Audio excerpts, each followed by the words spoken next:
Olá, meu nome é Joel Dias e você está ouvindo ao Dai Minha Bíblia.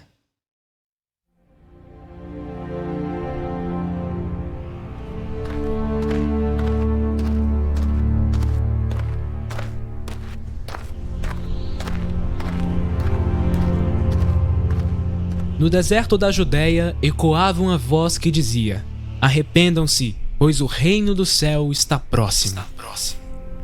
No passado, o profeta Isaías já havia profetizado sobre esta voz.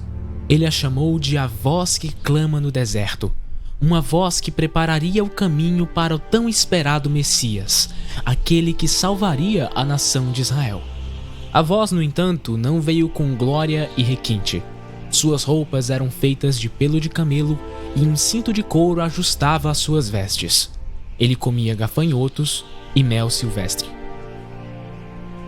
Apesar desta figura um tanto exótica, os habitantes de Jerusalém, de toda a Judéia e de toda a região do Jordão ouviam a voz e eram batizados no Rio Jordão, confessando os seus pecados.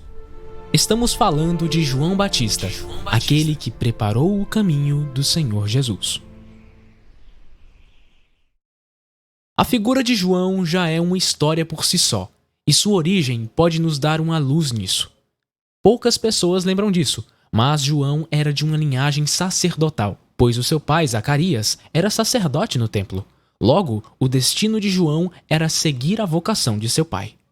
Deste modo, podemos perceber que até mesmo as roupas de João falam acerca do seu chamado e da sua personalidade. Sendo um sacerdote, João vestiria as roupas próprias da sua classe, isto é, o linho que representa a pureza, ao invés da pele de um animal considerado impuro, como o camelo. Seu alimento seria santo e consagrado, diferente do mel silvestre e dos gafanhotos com os quais se sustentava.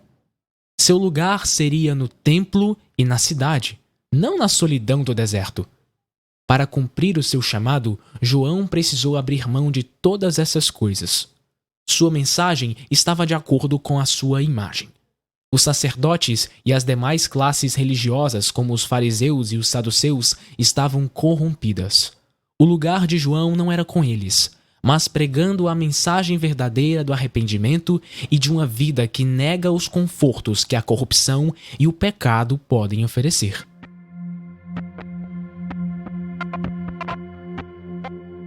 João era primo de Jesus. Seu encontro com o Senhor se deu ainda no ventre de sua mãe Isabel, quando Maria a visitou. A Bíblia não nos conta sobre a infância de João, da mesma forma como pouco sabemos dos primeiros anos de vida do mestre. A nós só resta especular. É bem provável que João e Jesus fossem bons amigos desde a sua infância. Chega a ser até engraçado imaginar o Senhor dos Senhores brincando com o pequeno João Batista. Bem, acredito que não havia companhia melhor para ambos do que um ao outro. Há muitas semelhanças entre o profeta e o mestre. Ambos foram anunciados por anjos, ambos tiveram nascimentos milagrosos em famílias tementes a Deus, os dois pregavam um arrependimento para a salvação e ambos eram perseguidos pelos religiosos e pelos poderosos. João Batista, no entanto, entendia seu lugar e seu papel diante do Senhor Jesus. Dele são as palavras: "Convém que ele cresça e eu diminua." Certa vez, João estava pregando junto ao rio, como de costume, quando percebeu que entre seus ouvintes havia alguns fariseus e saduceus. Diante de todos, ele os repreende. "Raça de víboras! Quem os convenceu a fugir da ira que está por vir? Provem por suas ações que vocês se arrependeram. Não pensem que podem dizer uns aos outros: estamos a salvo, pois somos filhos de Abraão. Isso não significa nada, pois eu lhes digo que até destas pedras Deus pode fazer surgir filhos de Abraão. Agora mesmo, o machado do julgamento está pronto para cortar as raízes das árvores. Toda árvore que não produz bons frutos será cortada e lançada ao fogo. Eu batizo com água aqueles que se arrependem, mas depois de mim virá alguém mais poderoso do que eu, alguém muito superior, cujas sandálias não sou digno de carregar. Ele os batizará com Espírito Santo e com fogo. Ele já tem na mão a pá e com ela separará a palha do trigo e limpará a área onde os cereais são debulhados. Juntará o trigo no celeiro, mas queimará a palha no fogo que nunca se apaga. João usava de palavras duras para confrontar a classe religiosa de Israel, mas não se surpreenda pela dureza de suas palavras. Surpreenda-se com a profundidade da sua pregação. Em primeiro lugar, João questiona a moralidade dos saduceus e dos fariseus ao compará-los com serpentes. A serpente, tanto na tradição judaica como na cristã, está diretamente ligada à queda, ao pecado e ao engano. João mostra que os religiosos parecem estar guiando ao povo, mas no íntimo são falsos mestres que somente conduzem à destruição, ao erro e ao pecado. Suas palavras são agradáveis e parecem ter sabedoria, mas suas ações são cheias de veneno e não mostram qualquer sinal de arrependimento. Em segundo lugar, ele questiona a confiança daqueles homens. O povo de Israel nasce a partir da promessa que Deus faz a Abraão de que ele seria pai de multidões e que a partir dele todas as famílias da terra seriam abençoadas. Na interpretação dos judeus, isso significava dizer que pelo fato de serem descendentes de Abraão, já estariam salvos. João lança fora essa falsa esperança. Quem salva não é o sangue de Abraão, mas o Deus a quem Abraão serviu. Até pedras podem ser filhas de Abraão se for da vontade de Deus. A condenação paira sobre todo aquele que pratica a maldade, sobre todo aquele que coloca a sua confiança nos homens ao invés de Deus. E mais uma vez, João coloca esta realidade diante deles. O machado está pronto para cortar as raízes podres. Em terceiro lugar, João Batista mostra quem ele é de fato. João não passa de um mensageiro. Seu papel era chamar o povo ao arrependimento. Ele poderia batizar com água, mas viria um, maior do que ele, que batizaria com espírito e com fogo. Alguém tão maior que João não seria digno sequer de carregar as suas sandálias. O ministério do profeta era ser pequeno. Era apontar para Jesus, aquele que separaria a semente da palha, que com fogo limparia o campo de toda sujeira. João Batista compreendia que nessa história ele seria apenas um coadjuvante.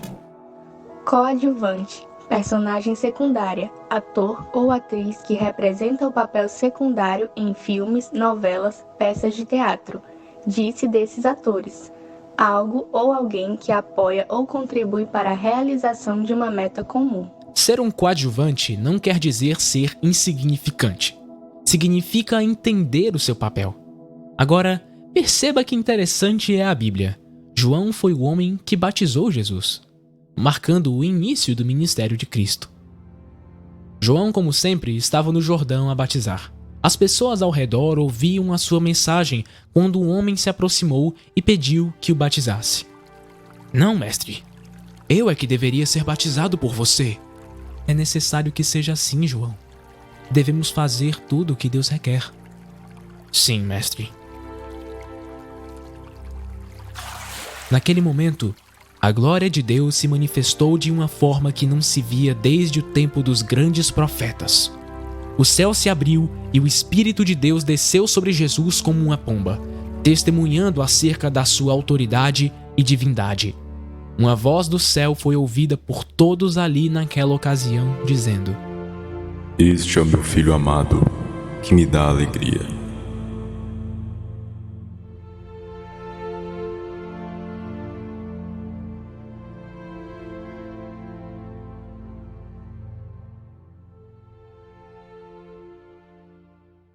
A história de hoje se baseia no capítulo 3 do Evangelho de Mateus.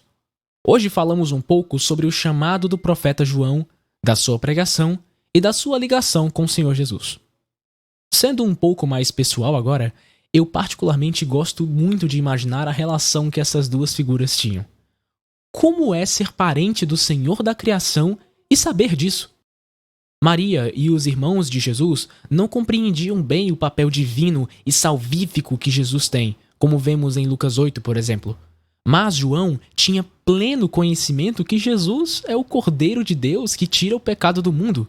Vemos ele dizer isso em João capítulo 1, versículo 29, por exemplo. Acredito que o momento que foi narrado nesse episódio foi essencial para que João entendesse o seu papel. O autor holandês Jacob Bruggen diz o seguinte em seu livro Cristo na Terra. É compreensível que o profeta inicialmente se recusasse a batizar Jesus, porque sabia que era inferior a ele. Quando, por ordem de Jesus, o batismo foi realizado e Jesus assim mostrou-se solidário com o povo pecaminoso, o céu se abriu, o Espírito desceu na forma de uma pomba e uma voz chamou Jesus de o Filho em quem Deus se comprazia. Para João, esta foi uma experiência grandiosa. Mais tarde, ele conversou sobre isso com seus discípulos, acrescentando um outro elemento ao seu testemunho. Ele já tinha dito que a pessoa que viria depois dele existia antes dele mesmo, o próprio Deus. Mas quando Jesus mergulhou no Jordão e o Espírito desceu na forma de uma pomba, João recebeu um entendimento mais profundo. Ele agora chama Jesus de o Cordeiro de Deus. O Filho de Deus era o cordeiro para o sacrifício que Deus providenciaria para a anistia geral de pecadores que se arrependessem e crescem. Agora, eu questiono a mim mesmo e a você que me ouve. Quem é Jesus para você?